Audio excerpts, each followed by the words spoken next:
Selamat datang dalam podcast pelayanan publik. Saya Tambah Grace Watria. Hari ini berkesempatan menjelaskan mengenai konsep pelayanan publik dengan tutor atau pengampu Ibu Murtiwi SE. Yang pertama, alasan mengapa aparatur pemerintah harus memberi pelayanan publik bagi seluruh warga negara. Hal tersebut tentunya berkaitan dengan tugas utama menjadi seorang aparatur sipil negara, yaitu sebagai pelaksana kebijakan publik, pelayan publik, dan perekat dan pemersatu bangsa. Jadi, dalam rangka memenuhi kebutuhan yang dibutuhkan oleh masyarakat untuk menjaga kelangsungan hidupnya, dan sebagai bagian yang bertanggung jawab dalam menyelesaikan persoalan nyata yang sedang dihadapi oleh masyarakat. Dengan terlaksananya tugas menjadi seorang aparatur sipil negara, maka kehidupan suatu bangsa dan negara diharapkan dapat berlangsung dengan baik dan meningkatkan kesejahteraan masyarakat negara tersebut dalam berbagai aspek. Kemudian, beberapa contoh jenis barang atau jasa yang termasuk kategori barang atau jasa publik. Sebelumnya, memahami dulu apa sih itu barang dan jasa publik. Barang dan jasa publik itu ialah barang atau jasa yang memiliki rivalry dan excludability yang rendah. Dengan kata lain, barang atau jasa publik yang dapat dikonsumsi secara bersama-sama. Nah, contohnya itu ialah berupa pertahanan nasional, jaminan pendidikan, informasi publik, rambu-rambu lalu lintas, papan marka jalan, maupun udara bersih dan cahaya matahari. Kemudian, alasan mengapa memonopoli membuat individu tidak dapat memperoleh barang atau jasa. Hal tersebut dikarenakan dengan terjadinya monopoli berarti tidak memberi kesempatan bagi orang lain, dalam artian yaitu siapa yang memiliki kemampuan dialah yang berkuasa. Dengan memonopoli juga maka menjadikan suatu harga barang atau jasa menjadi tidak rasional, menyebabkan individu tersebut tidak mampu memperoleh barang atau jasa tersebut. Sehingga barang atau jasa yang dapatnya harus dimiliki, dengan terjadinya monopoli maka menyebabkan kehilangan kesempatan untuk memiliki hal tersebut.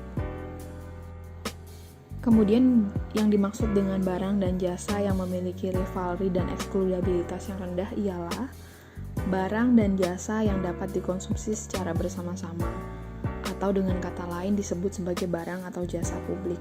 Karena pengertian rivalitas yang rendah ialah maknanya barang atau jasa tertentu yang telah dikonsumsi atau digunakan oleh seorang individu yang tidak akan habis dan masih akan dapat digunakan oleh individu yang lain tanpa mengurangi manfaat dari barang atau jasa tersebut serta kepuasan individu yang menggunakan kemudian. Sedangkan makna eksklusivitas yang rendah ialah produsen atau pemilik barang dan jasa tersebut sulit untuk melakukan upaya guna mencegah banyak orang untuk dapat menikmati barang atau jasa yang dihasilkannya, sebagai biayanya untuk mencegah individu lain yang tidak dapat menikmati barang atau jasa yang mereka hasilkan jauh lebih besar mahal dibanding keuntungan yang akan mereka peroleh. Jadi yang dimaksud dengan barang dan jasa yang memiliki eksklusivitas dan rivalry yang rendah ialah barang yang dipergunakan secara bersama-sama atau sebagai barang dan jasa publik. Kemudian, yang diketahui tentang consumption dalam barang dan jasa ialah sesuatu yang berarti menggunakan, bermakna terhadap suatu pemakaian atau tingkat penggunaan seseorang terhadap barang dan jasa, serta meliputi juga usaha seseorang untuk mendapatkan barang dan jasa tersebut, di mana di dalamnya juga berkaitan dengan pelaku penyedia barang dan jasa sebagai sumber.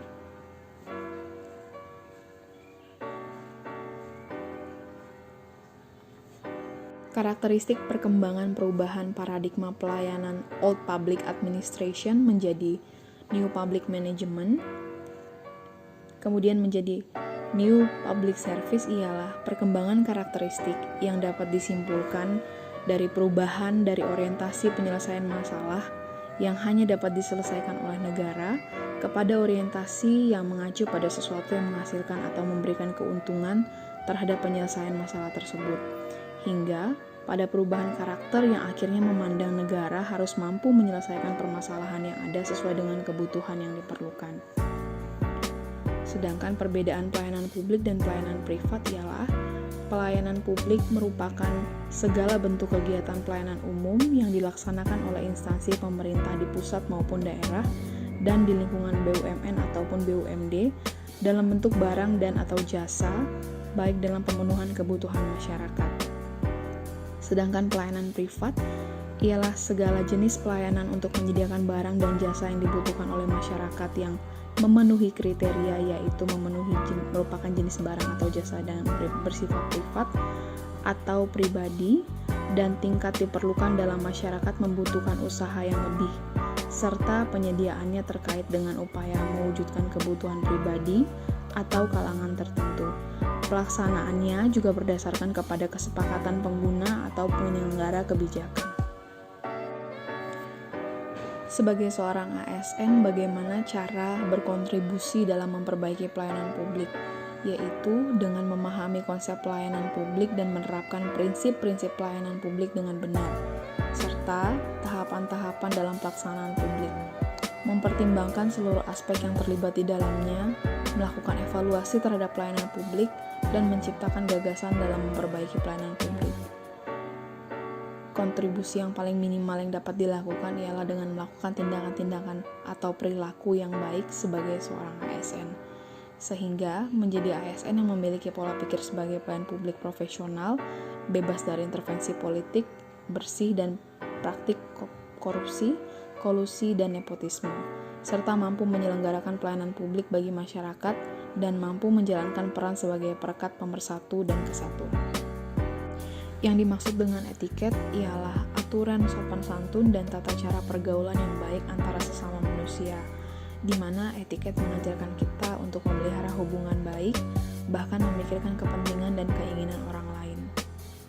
Etiket menyangkut suatu cara, perbuatan yang terlihat dan harus dilakukan manusia, dan etiket menunjukkan cara yang tepat dalam artian cara yang diharapkan serta ditentukan dalam suatu kalangan tertentu dan tidak terbatas pada cara yang dilakukan suatu perbuatan, tetapi juga menyangkut pilihan, yaitu apakah perbuatan tersebut boleh dilakukan ataupun tidak. Sedangkan etika ialah berarti perkataan moral, adat, kebiasaan atau cara hidup seseorang dengan melakukan perbuatan yang baik atau kesusilaan dan menghindari hal-hal tindakan yang buruk. Dasar-dasar etiket dalam pemberian pelayanan publik ialah politeness, yaitu harus memperhatikan kepada pihak lain suatu sikap yang sopan dalam berkomunikasi. Respectful, yaitu dengan menghormati dan menghargai pihak lain. Attentive, atau dengan perhatian terhadap pihak lain. Kooperatif, yaitu saling peduli hingga terlahirlah rasa suka saling tolong-menolong. Yang kelima, tolerance, atau memiliki rasa tegang rasa terhadap orang lain. Yang keenam, informality, yaitu sikap santun dan ramah dalam berinteraksi. Dan yang terakhir, yang ketujuh, ialah self-control, yaitu penguasaan diri dan mengendalikan emosi dalam setiap suasana.